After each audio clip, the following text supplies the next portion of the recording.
참 좋으신 하나님 아버지, 오늘도 우리가 하나님의 말씀 앞에 섰습니다. 주께 감사한 마음으로 찬양하고 우리의 모든 것을 아시는 하나님 앞에 죄의 용서받기를 사모하는 마음으로 또 주의 은혜 받은 기쁨이 충만한 것으로 회개하며 주께 드리고 또 이 시간 주의 음성 듣기를 원하오니 성령께서 우리 안에 필요한 것들을 가르치시고 말씀하셔서 참 믿음으로 하나님 앞에 예배에 성공하는 우리 모두가 다 되도록 도와주시옵소서. 말씀을 전하는 자에게도 성령으로 충만하여 말씀을 전하게 하시고 듣는 모든 사람들도 같은 성령으로 충만하여 하나님 앞에 서 있는 증거를 보게 하여 주시옵소서.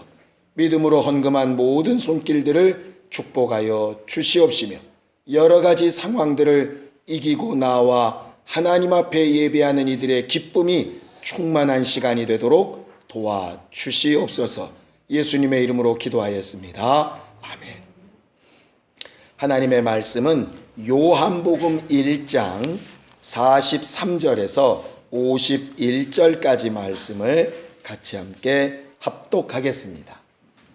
요한복음 1장 43절에서 51절까지 말씀을 우리 함께 같이 합독하겠습니다. 함께 읽습니다. 시작. 이튿날 예수께서 갈릴리로 나가려 하시다가 빌립을 만나 이르시되 나를 쫓으라 하시니 빌립은 안드레와 베드로와 한 동네 벳세다 사람이라. 빌립이 나다나엘을 찾아 이르되 모세가 율법에 기록하였고 여러 선지자가 기록한 그 일을 우리가 만났으니 요셉의 아들 나사렛 예수니라. 나다나엘이 가로되 나사렛에서 무슨 선한 것이 날 수 있느냐. 빌립이 가로되 와 보라 하니라. 예수께서 나다나엘이 자기에게 오는 것을 보시고 그를 가리켜 가라사대 보라 이는 참 이스라엘 사람이라. 그 속에 간사한 것이 없도다. 나다나엘이 가로되 어떻게 나를 아시나이까. 예수께서 대답하여 가라사대 빌립이 너를 부르기 전에 내가 무화과 나무 아래 있을 때에 보았노라. 나다나엘이 대답하되 랍비여 당신은 하나님의 아들이시요 당신은 이스라엘의 임금이로소이다. 예수께서 대답하여 가라사대 내가 너를 무화과 나무 아래서 보았다 함으로 믿느냐. 이보다 더 큰 일을 보리라. 또 가라사대 진실로 진실로 너희에게 이르노니 하늘이 열리고 하나님의 사자들이 인자 위에 오르락 내리락 하는 것을 보리라 하시니라. 아멘.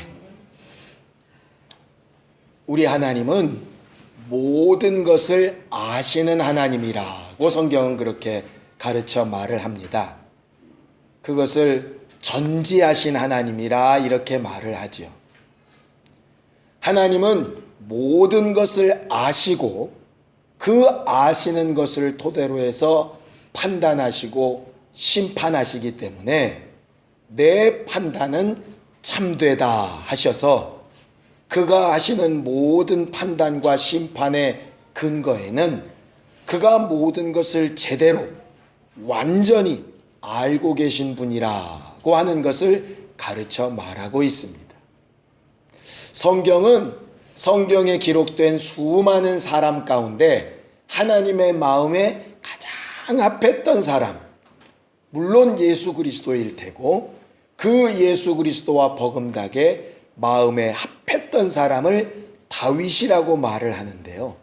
그 다윗은 하나님에 대하여 이렇게 시편에 고백을 합니다. 함께 읽죠. 시편 139편 1절에서 4절까지 말씀을 함께 같이 합독하겠습니다. 시편 139편 1절에서 4절까지 말씀을 함께 같이 합독하겠습니다. 함께 읽습니다. 시작. 여호와여 주께서 나를 감찰하시고 아셨나이다. 주께서 나의 앉고 일어섬을 아시며 멀리서도 나의 생각을 통촉하시오며 나의 길과 눕는 것을 감찰하시며 나의 모든 행위를 익히 아시오니 여호와여 내 혀의 말을 알지 못하시는 것이 하나도 없으시니이다. 이렇게 말하고 있습니다. 다윗이 많은 영광 가운데에서도 스스로 교만하지 않을 수 있었던 것, 그가 우리아의 아내인 밧세바를 취하는 그 추악한 죄악 가운데서도 다시 하나님 앞으로 돌아올 수 있었던 이유가 과연 뭘까 생각을 해보면, 다윗이 방금 고백했던 것처럼 하나님은 내가 아주 영광스럽고 뭔가를 잘하고 있을 때에도 내 겉모습과 속을 다 아시는 분이고, 내가 정말 더 이상 떨어질 수 없는 나라 가운데 떨어져 있을 때에도 내 속과 겉을 다 아시는 분이기 때문에 그 하나님 앞에서만큼은 뭐를 감출 것도 숨길 것도 없이 그저 자기 자신을 다 드러내고 용서를 구하는 것, 그것만으로 하나님 앞에 살 길이 있다, 이렇게 믿었던 것 같습니다. 그 마음이 결국 하나님의 마음에 합했다 하는 것이죠. 저도 간혹 이런 마음이 들 때가 있습니다. 차라리 저를 굉장히 잘 아는 제 아내나 제 딸이나 이게 가족들이 없을 때 설교를 하라 그러면 더 멋지게 잘할 수 있을 것 같다는 생각이 간혹 들 때가 있습니다. 왜냐하면 저를 잘 모르는 사람들 앞에서는 그냥 있는 대로 마치 그렇게 살고 있는 듯이 담대하게 막 이야기할 수 있을 것 같아요. 그런데 나를 정말 잘 아는 사람들 앞에 서면 어쩔 때는 좀 부담스러울 때가 있습니다. 왜 그럴까? 나를 가장 잘 아는 사람들 앞에 가면 더 편하고 좋아야 되는데 왜 부담스러울까를 보면, 내가 뭔가 나랑 다른 모습으로 잘 보이려고 이렇게 하려다 보면 나를 잘 아는 사람들이 부담스러워지는 것 같아요. 반대로 내가 그냥 있는 모습 그대로 딱 까발리는 게 정말 편할 때는, 나를 너무 잘 아는 사람들 앞에 있을 때는 그게 굉장히 편해지는 것 같습니다. 결국 내가 무슨 말을 해도 오해하지 않고 나를 있는 그대로 받아들여 줄 것이라고 생각이 되면 굉장히 편하겠죠. 하나님과의 관계도 마찬가지인 것 같아요. 하나님의 눈빛이나 하나님이 나를 아신다고 하는 것이 부담스러울 때가 언제일까? 그게 결국 하나님 앞에서 나를 그대로 다 드러내지 않고 뭔가 좀 숨겨보고 잘난 것처럼 보이려고 하려다 보면 그렇게 될 것 같습니다. 반대로 그럼 하나님과 같이 있는 것이 정말 편하고 말하지 않아도 눈빛만으로도 알 수 있을 만큼 그렇게 편한 상태가 되려면 어떻게 하면 좋을까? 하나님 앞에 내 자신의 그냥 모습을 다 드러내면 가장 그것이 정직한 것이겠죠. 하나님께서 우리에게 바라시는 것이 아주 폼나는 제사나 어떤 잘 꾸며진 예배가 아니라 상한 심령, 통회하는 마음, 이렇게 성경이 말하는 것은 하나님 앞에 나올 때 그렇게 정직하고 간사함이 없는 마음으로 나오기를 바라고 원하시기 때문일 겁니다. 우리는 일평생 많은 실수들을 하면서 삽니다. 사람들은 그런 실수들을 잘 모르기 때문에 우리를 좀 좋은 사람, 누구랑 비교해서 좀 나은 사람, 이렇게 이야기하지만 결국 절대로 속일 수 없는 두 가지는 자기 자신을 속일 수 없고 하나님을 속일 수 없는 거예요. 성경에 가장 저주받은 사람이라고 표현되는 것이 두 가지가 있는데, 외적으로 보면 문둥병에 걸린 사람을 가장 저주받은 사람이라고 표현을 합니다. 그런데 그 겉으로 보여지는 문둥병 환자보다 더 저주받은 사람을 성경은 뭐라고 얘기하느냐? 양심에 화인 맞은 사람, 이렇게 얘기해요. 그 양심에 화인 맞았다 하는 말의 뜻이 뭐냐 하면 자기 스스로까지 속인다, 이 말입니다. 자기 스스로까지 속인다. 성경에서 외식하지 말라 하시는 예수의 말씀이 있는데, 그 외식하지 말라는 말씀이 제가 목사가 돼서 제일 부담스러웠던 말씀입니다. 외식하지 않으려면 어떻게 해야 될 것 같습니까? 내 안에 좋은 마음이 있으면 좋은 걸 표현을 해야죠. 싫은 마음이 있으면 싫은 걸 표현해야 되지 않겠습니까? 마음에 싫은데 예, 집사님 너무 사랑합니다. 이거 외식 아니겠어요? 그러다 보니까 목사가 돼가지고 굉장히 힘들더라고요. 아닌데 그런 척을 해야 되니까. 그래서 이걸 도대체 어떻게 해야 되나? 정직하게 난 당신 싫어요 이렇게 말을 해야 되나? 당신 그렇게 신앙생활하면 되겠소 이렇게 가르쳐야 되나? 중간중간에 실수도 많이 하고 했었습니다. 근데 예수께서 정말 말씀하고 싶었던 외식하지 말라 하는 원래의 말뜻은 뭐냐면, 바리새인들이나 서기관들이 어떻게 외식했냐면요, 자기들이 지금 잘못하고 있는데 잘하고 있다고 이렇게 외식한 게 아니고, 자기들은 실제로 굉장히 잘하고 있다고 착각했다 이 말이에요. 그러니 기도할 때에도 세리들이 하나님의 은혜를 구하면서 막 기도하는 것이 가짠게 보이는 거예요. 자기들처럼 정말 때에 맞춰 격식을 차려서 멋지게 좋은 목소리로 아주 일목요연하게 아주 하나님의 율법을 들어가면서 이렇게 기도를 너무 잘하고 있다고 생각을 하니까 스스로 속아서요, 다른 기도들은 다 우스운 거예요.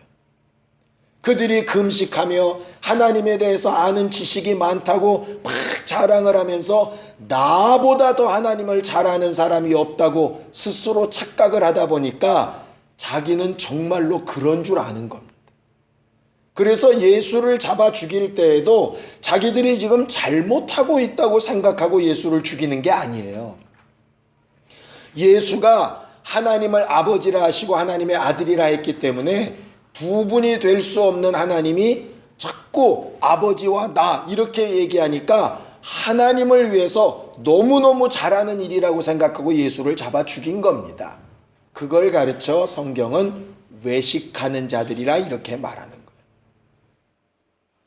결과적으로 성경에서 바라는 것은 한 가지입니다. 스스로 속지 말라는 거예요. 지금 자기 자신이 어떠한지를 제대로 잘 돌아보라는 겁니다. 예수께서 처음 입을 열어 가르치실 때 회개하라 하셨던 것이 뭐냐면 그런 오해들을 좀 고치라 하는 것입니다. 하나님은 우리를 100% 잘 아시는데 우리는 과연 어떨까? 이렇게 생각을 해보면 우리가 뭐를 안다라고 하는 것은 정말 어떻게 보면 가장 지극히 일부분이고 가장 아주 모자란 부분인 것 같은 생각이 듭니다. 우리가 흔히 편견이라는 것 있지 않습니까? 편견이라는 게 뭐죠? 자기가 가진 생각이 일부분인데 이게 전부인 것처럼 착각하는 거 아니겠습니까? 전부인 것처럼. 우리들은 이런 편견을 굉장히 많이 가지고 있습니다. 성경에 대표적으로 편견을 잘한 사람들을 들고 있는 것이 바로 욥기에 나오는 욥의 세 친구들입니다. 욥의 친구들이 와서 욥에게 얘기합니다. 네가 이렇게 저주받고 병들고 문제가 생긴 이유는 내 생각에 이렇다 저렇다 나름대로 많은 논리들을 펴서 설명을 합니다. 그런데 나중에 보면 그들이 아는 지식은 굉장히 일부분이었다 하는 것이죠. 지금 굉장히 시끄러운 역사 교과서 이야기도 가만히 얘기를 들어보면 다 일부분만 가지고 이야기를 하더라 이 말이죠. 전체를 다 뭉뚱그려서 얘기할 능력이 없는 겁니다. 우리들은 사람들에 대해서도 어떤 상황에 대해서도 우리가 가진 것을 많이 신뢰하지만 실제적으로는 100% 다 옳은 것은 아니라는 것을 가지고 봐야 되거든요. 그래서 성경은 어떤 사람이 정말 믿음 있는 사람이냐면 그것이 그러한가 해서 말씀으로 또 확인해보고 점검해보고 자신을 돌아보고 하는 것이 정말 믿음 있는 사람이라고 그렇게 이야기하는 거예요. 저도 간혹 그런 실수들을 많이 합니다. 예를 들어서 전에도 한번 말씀드렸는지 모르겠는데, 목사님, 성경에 여호와 이레라는 말씀 있지요? 있지요. 하나님의 산에서 준비되리라. 하나님은 준비하시는 평강의 하나님이라, 이런 말입니다. 그럼 여호와 니시도 있지요? 여호와 니시도 있습니다. 깃발이라는 말인데 승리하시는 하나님이란 말입니다. 그럼 여호와 라파도 있지요? 있습니다. 그래 놓고 찾아보니까 여호와 라파는 없더라고요. 물론 치료하시는 하나님이라는 원문이 여호와 라파이기는 한데, 다른 이름처럼 여호와 이레, 여호와의 산에서 준비되리라 하는 말이라더라. 여호와 니시, 승리하시는 하나님이란 말이라더라. 이런 말이 없어요. 거기는 그냥 치료하시는 하나님, 그렇게만 되어져 있습니다. 그런데 스스로 있다고 생각하면 있다고 막 주장한다, 이 말이죠. 어떤 곳에서 이런 실험을 했답니다. 똑같은 남자를 두고요, 그 남자한테 허름한 티셔츠에 청바지를 입고 여자들 앞에 이렇게 지나가게 했대요. 한 100여 명 되는 여자들한테 설문을 했답니다. 저 남자한테 점수를 얼마쯤 매기겠냐, 어느 정도 사귈 의향이 있느냐 그랬더니 100명에 한 30명 정도 사귈 의사가 있다 그랬답니다. 그 사람 뭐 하는 사람 같으냐? 노동자, 학생, 이렇게 얘기했대요. 똑같은 사람을 멋지게 수트를 입혀가지고 넥타이 딱 재고 반짝반짝하게 머리 쫙 넘기고 지나가게 했더니 몇 명쯤 됐을 것 같습니까? 100명 중에 95명이었대요. 뭐 같답니까? 변호사, 의사 이렇게 나가더래요.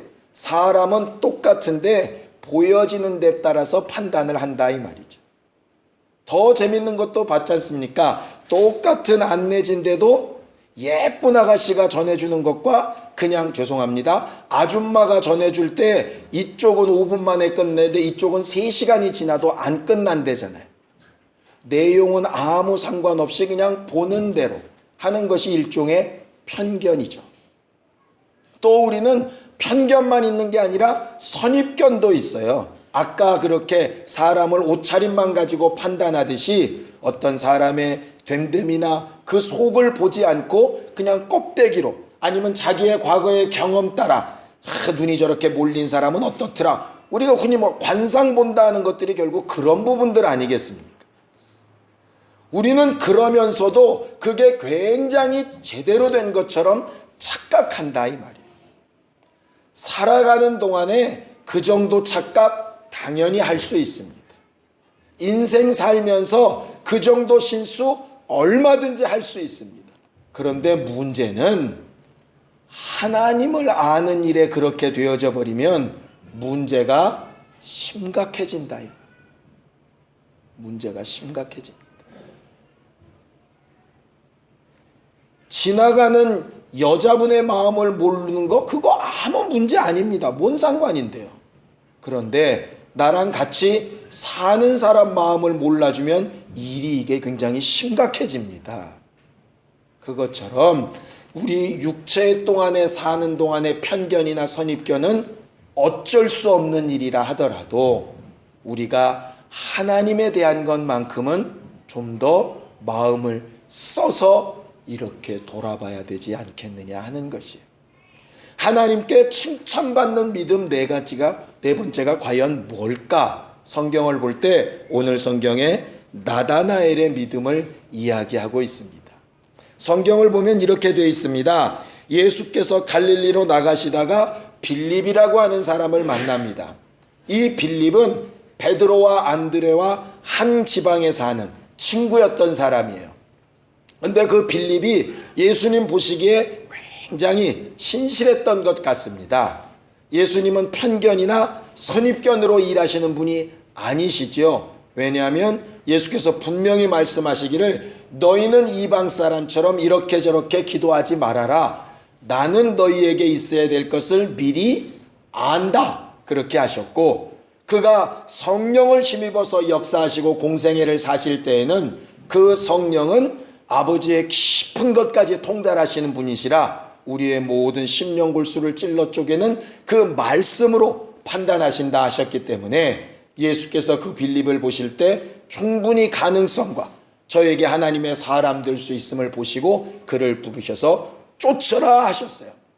그 쫓으라는 말에는 다른 것에 눈 돌리지 말고 내게 주목하라 이런 말입니다. 좀 나에 대해서 집중적으로 좀 알아봐라 이런 말입니다. 그러니까 내가 누구를 쫓다 하는 말은 그냥 쫄래쫄래 쫓아간다는 얘기가 아니라 그를 계속해서 알아본다는 얘기입니다. 주의 제자들은 예수를 3년 동안 같이 먹고 마시며 뒹굴면서 예수를 알아갔던 사람들입니다.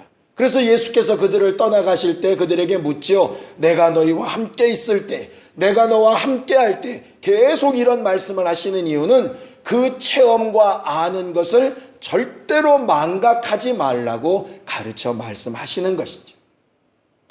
정말 빌립이 제대로 된 제자였던 것은 그 다음 행동을 보면 압니다. 할렐루야! 예수님 내가 주를 쫓겠습니다 하고 끝나는 것이 아니라 예수를 쫓기로 작정을 딱 하는 순간에 누가 떠오르냐면 자기의 가장 사랑하고 가까운 친구인 나다나엘이 생각이 난 겁니다. 이게 끼리끼리 모인다고 빌립도 굉장히 순전하며 믿음을 사모하는 사람인데 나다나엘도 그랬던 사람이었던 것 같아요. 이 나다나엘을 요한복음 외에 다른 복음서에는 바돌로메라고 기록을 합니다. 그러니까 바돌로메라는 뜻이 뭐냐 하면 바가 누구누구의 아들 이런 뜻이거든요. 그러니까는 돌로메의 아들인 나다나엘 이렇게 되는 것입니다. 그런데 그 나다나엘에게 가서 빌립이 얘기를 합니다. 전도하는 것이죠. 뭐라고 전도하느냐? 이렇게 전도합니다. 자, 성경을 보겠습니다. 45절입니다. 요한복음 1장 45절 함께 읽습니다. 시작. 빌립이 나다나엘을 찾아 이르되 모세가 율법에 기록하였고 여러 선지자가 기록한 그 일을 우리가 만났으니 요셉의 아들 나사렛 예수니라 이렇게 말합니다. 보통 그 당시에 사람들이 예수를 어떻게 전하냐 하면 야 나사렛 예수 믿어라. 떡 5개랑 물고기 2마리로 5,000명씩 먹이는 분이다. 야 예수님 믿어라. 장님을 눈뜨게 하고 앉은뱅이를 일으켜 세우는 분이다. 야 예수 믿어라. 죽은 자를 살리는 분이다. 뭐 이렇게 신기하고 쇼킹한 일들을 가지고 전도를 했어요.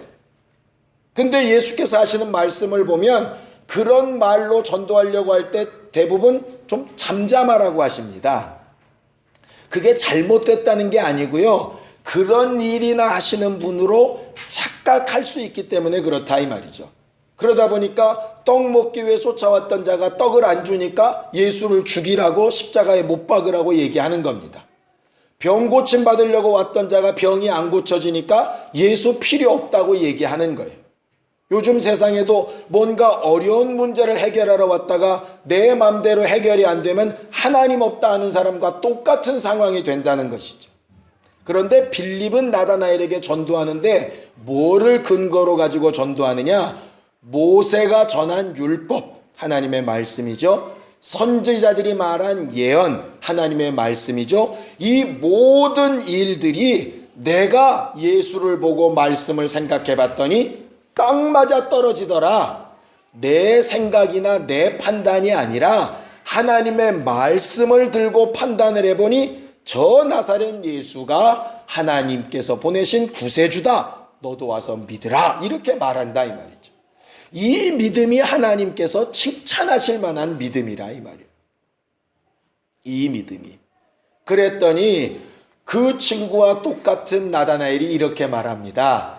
야, 나사렛에서 무슨 선한 것이 날 수 있느냐?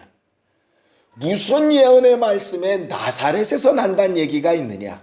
구주는 베들레헴에서 난다고 미가서 5장 2절에 얘기했다. 이렇게 말하는 겁니다. 미가서 5장 2절에 보면 정말 베들레헴에서 너희의 왕이 나실 것이라 이렇게 예언되어져 있어요. 지금 문제는 뭐냐면 예수는 베들레헴에서 실제로 나셨습니다. 그런데 나신 것을 아는 사람은 많지 않고 나사렛에서 사신 것만 아는 거죠. 일종의 편견입니다. 그렇죠? 그런데도 그 편견을 근거로 예수는 베들레헴에서 난 사람이 아니니 메시아가 아니라고 지금 나다나엘은 얘기하는 거예요. 그런데도 빌립은 와 봐라. 네가 직접 와서 확인을 해봐라 하는 겁니다. 빌립은 그 말씀을 몰랐을까요? 마태복음에 보면 예수를 가르쳐서 뭐라고 얘기하느냐? 저가 나사렛에 와서 사시니 이는 나사렛 사람이라 하는 말을 응하게 하려 하심이라 이렇게 되어져 있어요. 그런데 실제로 성경 구약에 보면 나사렛 사람이라 응하리라 이런 말이 실제로는 없거든요. 그럼 도대체 마태는 뭘 가지고 그럴까? 한국 성경으로는 없는데 원문 성경으로는 그렇게 해석되는 부분이 있습니다. 자, 성경을 좀 읽어보죠. 이사야서 11장 1절입니다. 이사야서 11장 1절입니다. 함께 읽습니다. 이사야서 11장 1절 시작. 이새의 줄기에서 한 싹이 나며 그 뿌리에서 한 가지가 나서 결실할 것이요. 그렇습니다. 아무리 읽어도 나사렛과는 아무런 상관이 없지요. 그런데 재밌는 것은 거기 1절에 있는 한 가지라고 할 때 가지라고 하는 히브리 단어가 나자르, 그래서 나사렛과 어원이 같습니다. 그러니까는 이게 뜻을 가지로 번역하지 않고 이것이 나사렛에서 났다라고 번역을 했으면 말이 맞는 것이고요. 또 밑에 돌아와서 나사렛 사람이라 하는 그 말을 나사렛이라는 헬라어 말에 가지라는 뜻, 그 가지로서 오신 분이라 하는 거랬다면 맞는 이야기라 하는 말이죠. 그런데 그냥 막 보기에는 우리도 나사렛 사람이란 말은 구약에 없다 이렇게 된다 이 말이죠.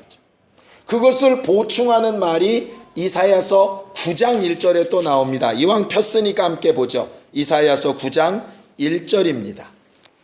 함께 읽습니다. 이사야서 9장 1절 시작. 전에 고통하던 자에게는 흑암이 없으리로다. 옛적에는 여호와께서 스불론 땅과 납달리 땅으로 멸시를 당케 하셨더니 후에는 해변길과 요단 저편 이방의 갈릴리를 영화롭게 하셨느니라. 그렇게 되어 있습니다. 거기 이방의 갈릴리라 하는 지역이 어디냐면 바로 나사렛입니다. 이 두 구절이 예수를 나사렛 사람이 될 수 있도록 증명하는 말씀이에요. 그런데 말씀을 잘 알고 정말 하나님의 말씀대로 예수를 판단해 보려고 했던 나다나엘조차도 그 말씀까지는 다 알지 못했던 것이죠. 그러나 나다나엘이 자기의 편견, 나사렛에선 선한 것이 날 수 없어, 그런 시골 귀퉁이에서 뭐가 좋은 것이나 이렇게 끝나는 것이 아니라 그래도 저 빌립이라고 하는 친구가 섣불리 저렇게 말할 사람이 아닌데 그 구절 외에 다른 모세의 율법과 선지자들의 말이 다 응하여졌다라고 하니까 그럼 내가 가서 한번 확인해 봐야 되겠다라고 자기 고집을 부리지 않고 알아보려고 예수께 왔었다는 것이죠. 예수께서 알아보러 온 그 사람을 미리 알아보십니다. 빌립이 너를 부르기 전에 무화과나무 밑에서 메시아를 위하여 고민하며 기도했던 그때 내가 너를 봤다 하신다 이 말이에요. 그 분명한 사실이 나다나엘에게 충격이 되어져서 당신이 정말 하나님이시고 하나님이 보내신 분이군요 라고 예수를 따르는 제자가 됩니다. 예수께서 그런 나다나엘에게 칭찬하셨던 말이 뭐냐면 참 이스라엘 사람이고 간사한 것이 없는 사람이다 하는 것이었어요. 간사하다는 게 뭡니까? 조그만 상황에 이렇게 바뀌고 저렇게 바뀌고 이런 사람이 아니라 마음의 중심이 있어서 묵직한 사람이라 이런 말입니다.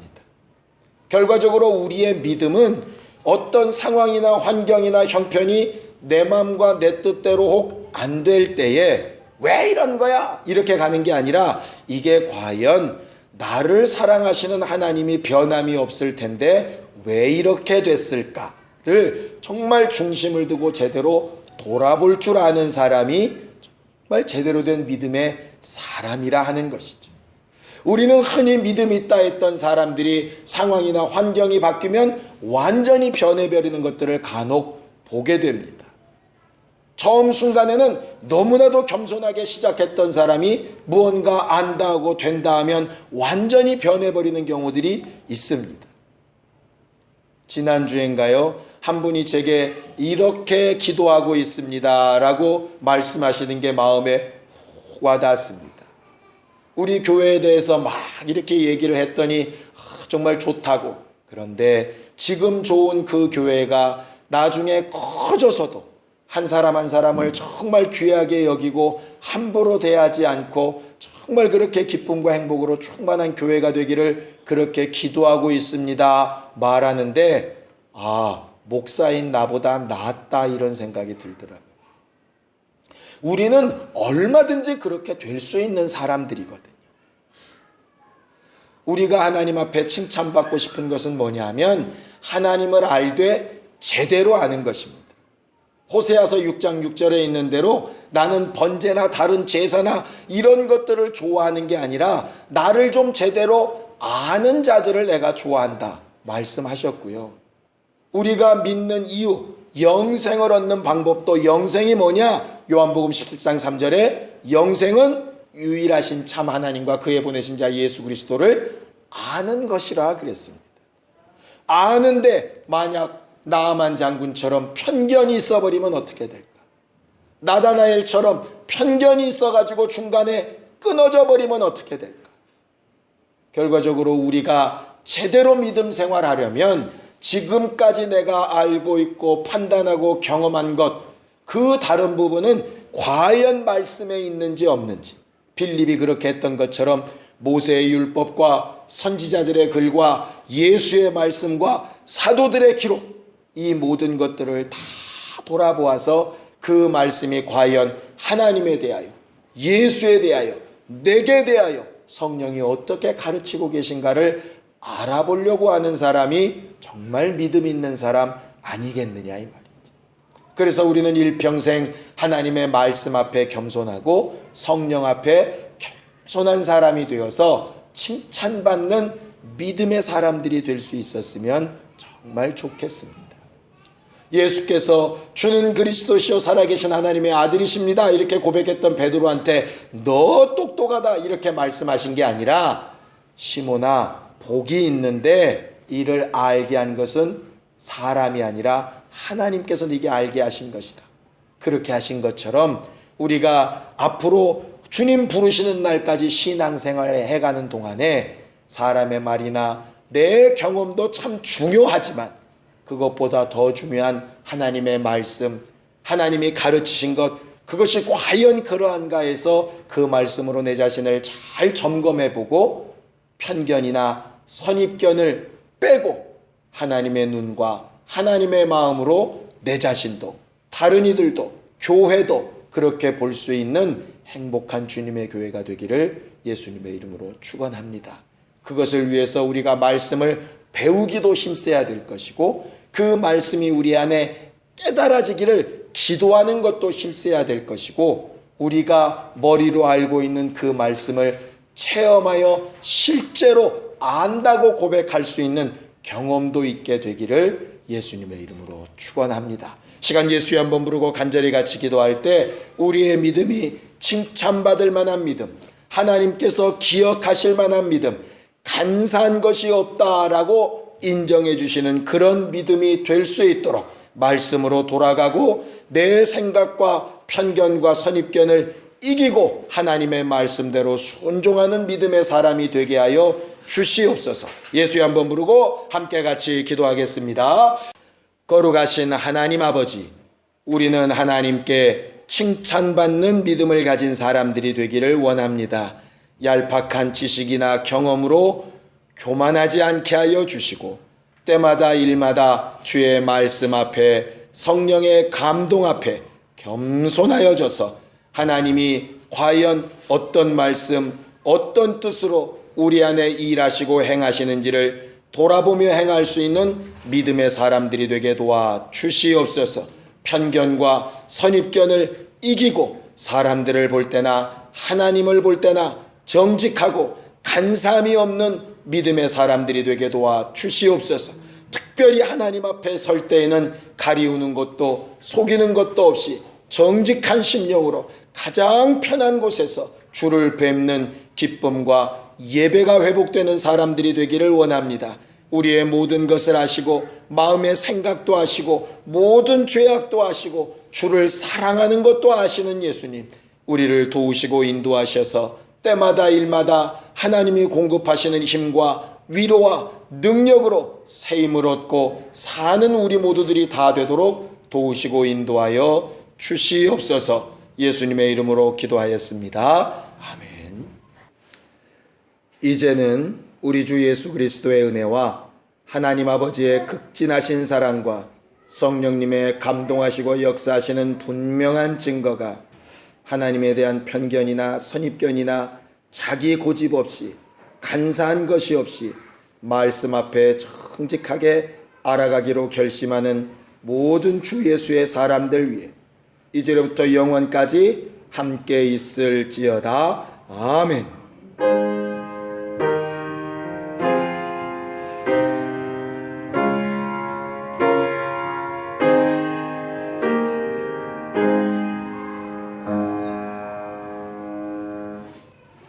우리 예배 받으신 하나님 앞에 감사한 박수 끝내겠습니다. 수고하셨습니다.